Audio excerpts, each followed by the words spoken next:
Hi everyone. आज के इस वीडियो में हम फिर से इम्पोर्टेंट क्वेश्चंस की ही बात करेंगे जो इस आने वाले दिसंबर के एग्ज़ाम्स में हमारे लिए बहुत हेल्पफुल प्रूव होंगे। आज के पेपर का नाम है MPSC 003 जो कि है वेस्टर्न पॉलिटिकल थॉट। तो इसमें भी मैंने 10 ही टॉपिक्स जो हैं इम्पॉर्टेंट वो चूज़ किए हैं। सबसे पहला जो है क्वेश्चन वो है पॉलिटिकल थॉट, पॉलिटिकल थियोरी और पॉलिटिकल फिलॉसफी। इनको थोड़ा बहुत हम पढ़ के जाएंगे और बेसिक जो हमें आइडिया लेना है वो है कि इन तीनों में डिफरेंस क्या होता है। तो जो पॉइंट्स ऑफ डिफरेंस हैं वो हमें याद करके रखने हैं। दूसरा है वेस्टर्न पॉलिटिकल थॉट, हमें टॉप करके जाना है इसके कैरेक्टरिस्टिक्स और सिग्निफिकेंस, बस इतना। दूसरा हमारा टॉपिक है प्लेटोज आइडियल स्टेट। तो हमें जैसे कि पता है कि प्लेटो ने कॉन्सेप्ट ऑफ आइडियल स्टेट दिया है जिसमें वो बोलते हैं कि आइडियल स्टेट में ऐसी ऐसी चीज़ें होनी चाहिए, ऐसा रूलर होना चाहिए, ऐसे लॉज और ऐसे सब्जेक्ट्स होने चाहिए। तो ये सवाल हम ज़रूर पढ़ के जाना है। तीसरा टॉपिक है एरिस्टोटल से। एरिस्टोटल का मेन जो कंट्रीब्यूशन है वो है उन्होंने प्लेटो का क्रिटिसिज्म किया है और थ्योरी ऑफ रेवोल्यूशन। ये दो चीज़ें काफ़ी इंपॉर्टेंट हैं जो कई बार एग्जाम में पूछी गई हैं, तो ये हम पढ़ेंगे।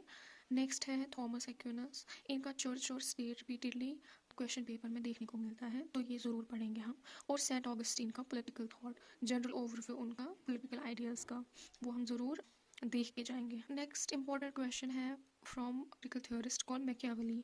इनका पॉलिटिकल थॉट के जो फीचर्स हैं वो थोड़ा बहुत हम जो है पढ़ेंगे क्योंकि इनका पॉलिटिकल थॉट थोड़ा डिफरेंट है बाकी थियोरिस्ट से। और जैसे कि इन्होंने मोरालिटी वगैरह को काफ़ी डिटेस्ट किया है। और इनका फॉर्म्स ऑफ गवर्नमेंट जो है काफ़ी इंटरेस्टिंग है। इन्होंने दो बुक्स में दो तरीके की गवर्नमेंट्स को एंडोर्स किया है। एक बुक में इन्होंने पार्लियामेंटेरियन टाइप की गवर्नमेंट को सपोर्ट किया है और दूसरी बुक में मोनार्की को। तो इसलिए वो फॉर्म्स ऑफ गवर्नमेंट जो इनका आइडिया है एक इंपॉर्टेंट टॉपिक है। Sixth and next important question is from Thomas Hobbes chapter. तो Hobbes का state of nature and their social contract is very important. So you have to discuss how Hobbes explains the nature of state that existed before the social contract happened. और इनका social contract हम पढ़ के जाना है। एक और important author है जॉन लॉक। जॉन लॉक का भी स्टेट ऑफ नेचर हमें पढ़ना है और इनका एक इम्पॉर्टेंट कॉन्सेप्ट है नेचुरल राइट्स, जिसमें ये डिस्कस करते हैं कि हर एक जो इंडिविजुअल है ही enjoys a set of natural rights by birth, तो जिसमें राइट टू लाइफ, लिबर्टी और प्रॉपर्टी है। ये इनका एक इम्पॉर्टेंट कॉन्ट्रीब्यूशन है, इसे ज़रूर हमें पढ़ के जाना है। और इनका theory of consent, that the government should be through consent. एक और इम्पॉर्टेंट है थियोरिस्ट कॉल्ड रूसो।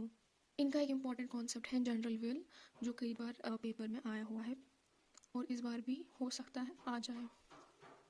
एक और जो इम्पॉर्टेंट क्वेश्चन है वो है एडमंड बर्ग के चैप्टर से। इन्होंने सोशल कॉन्ट्रैक्ट, जो भी कॉन्ट्रैक्चुअलिस्ट्स हैं हॉब्स, लॉक और रूसो, इनको कॉन्ट्रैक्चुअलिस्ट्स भी बोलते हैं, इन्होंने जो सोशल कॉन्ट्रैक्ट की थ्योरी दी है उसका इन्होंने हेविली क्रिटिसाइज़ किया है। तो इनका क्रिटिक जो है काफ़ी इंपॉर्टेंट है। और इनका व्यू क्या है सिटीजनशिप और डेमोक्रेसी पे, ये इंपॉर्टेंट है। फिर लास्ट में मैंने कुछ टॉपिक्स जो है इंपॉर्टेंट हैं लेकिन फिर छोटे छोटे जो है नोट्स हम पढ़ के जाएंगे।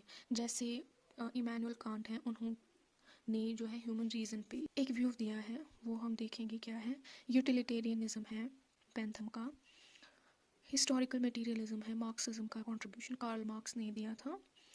और रिप्रेजेंटेटिव गवर्नमेंट है मिल का। और Hegel's idea of state and civil society, ये भी इंपॉर्टेंट है। तो ये कुछ शॉर्ट नोट्स भी हम पढ़कर जाएंगे। आई होप आपका पेपर अच्छा हो। Thank you.